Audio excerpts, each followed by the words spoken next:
Ladies and gentlemen, today, we just got some interesting news. You see, as we now know, right this very moment, there's an ongoing RINO plot, Republicans in name only, designed to undermine Trump's presidency and ultimately retake control of the entire Republican Party.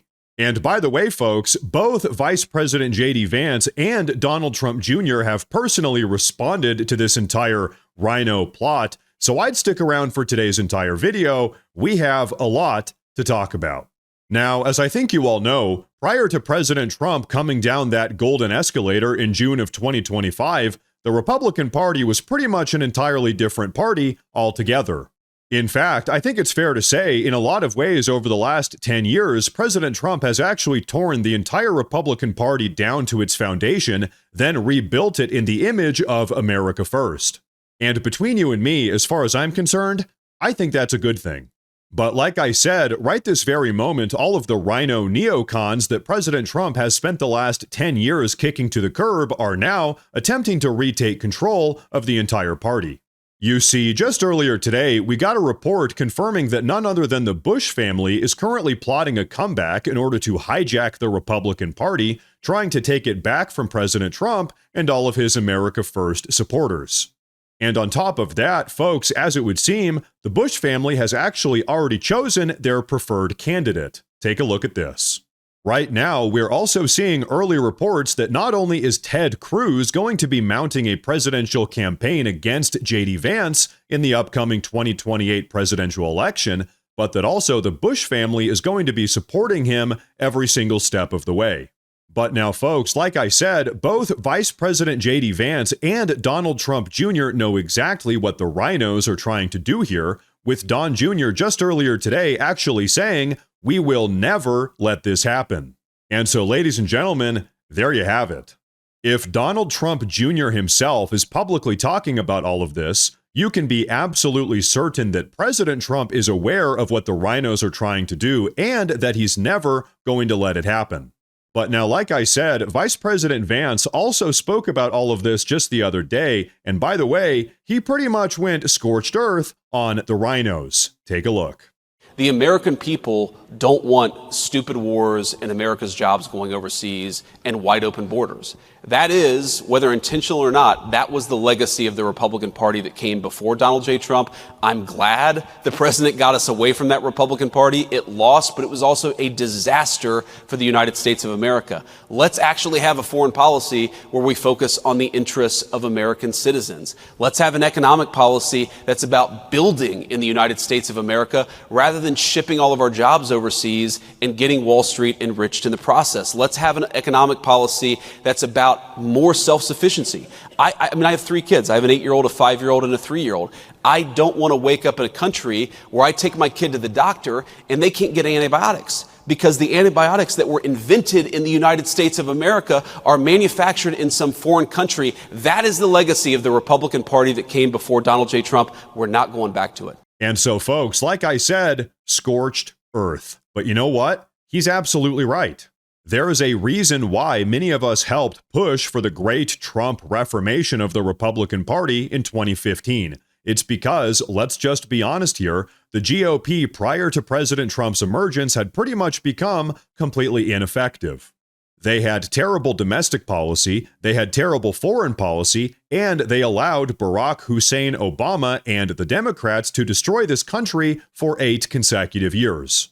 So yeah, frankly, I don't really want to go back to that. What this country needs is not another Bush era. Really, what this country needs is a continuation of President Trump's America First agenda. Now, J.D. Vance actually went on to talk about how exactly we can make that happen, but before we take a look at that, I do want to say real quick that if you folks enjoy the daily news updates, please consider subscribing to the channel because it really does help a ton. But okay, check this out. And even though we've made incredible progress, we understand that there's a lot more work to do. And the thing that I'd ask for the American people is a little bit of patience. This economy was not harmed in 10 months. It took a deliberate 4-year administration that was making life harder for everyday Americans, that was importing foreign workers instead of giving jobs to American workers, that was overregulating, overtaxing, overspending. They were doing everything wrong. And as much progress as we've made, it's going to take a little bit of time for every American to feel that economic boom, which we really do believe is coming. We believe that we're on the front end of it, but we also recognize that we've got a lot of work to do to undo the damage that Joe Biden did to the American economy. And the last one I'll say, Matt, is let's be honest, it's not just Joe Biden. As much as I think Joe Biden was one of the most disastrous presidents of American history, we had a policy in this country for 40 years of shipping American jobs overseas and hiring foreign workers instead of American workers. That has caused the economic stagnation of the American middle class. There was one bright spot in 40 years, and that was the first Trump administration, and there is going to be a massive exception to that 40-year trajectory of American decline, and that's the second Trump administration. We just got to keep it going. And so, folks, very clearly, Vice President J.D. Vance is not happy about this attempted RINO takeover. As you might have noticed, of course, he's properly throwing blame on Joe Biden and the Democrats, but he's also correctly highlighting that decades worth of RINO policies have also contributed to the downtrodden state of this country. But then, ladies and gentlemen, Vice President Vance went on to talk about midterms, which are less than a year away, by the way, and really why RINO rhetoric is such a losing message. Take a look. The Republican coalition in the 1990s was more upscale. They showed up in midterms. So Republicans tended to do a little bit better in midterm elections in the 1990s than, say, Republicans do today.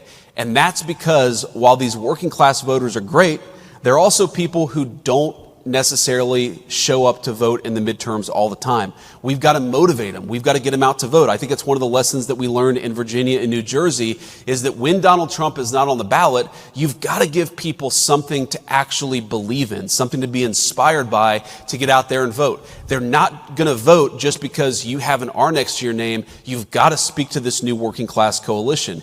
And the one worry that I have when I look at so many of our great congressional allies, I do think that some of our folks in Congress, they want to go back to the Republican Party of 20 years ago. That Republican Party was a Republican Party that lost and that couldn't successfully govern the country. We need to lean into this new coalition, do a better job serving them, and that's how we get them to show up in these midterm elections so that we can win not just presidential races, but midterm races too. And so, folks, that right there is absolutely true.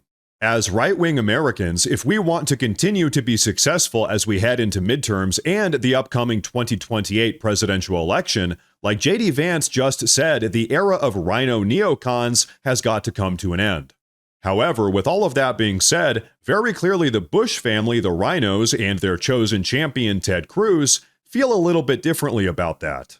And you know what? On that note, let me show all of you exactly what Americans, especially young Americans, don't want right now. Take a look. I came into Congress 13 years ago with the stated intention of being the leading defender of Israel in the United States Senate. And I've worked every day to do that. And so, folks, here's the reality. Here's just the truth. Whatever your personal stance on Israel is, or any other foreign country for that matter, right now, we need American politicians who are all in, ride or die with the America First agenda. Whereas with Ted Cruz, who's looking to run against J.D. Vance in the 2028 presidential election and bring this country back to the Bush era, he says that his stated intention with getting into American politics was to represent a foreign country.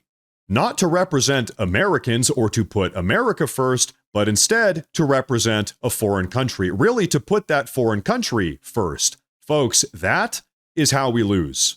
But you know what? Vice President J.D. Vance actually talked about that as well. Take a look. We have to remember that we have a lot more in common than we do not in common.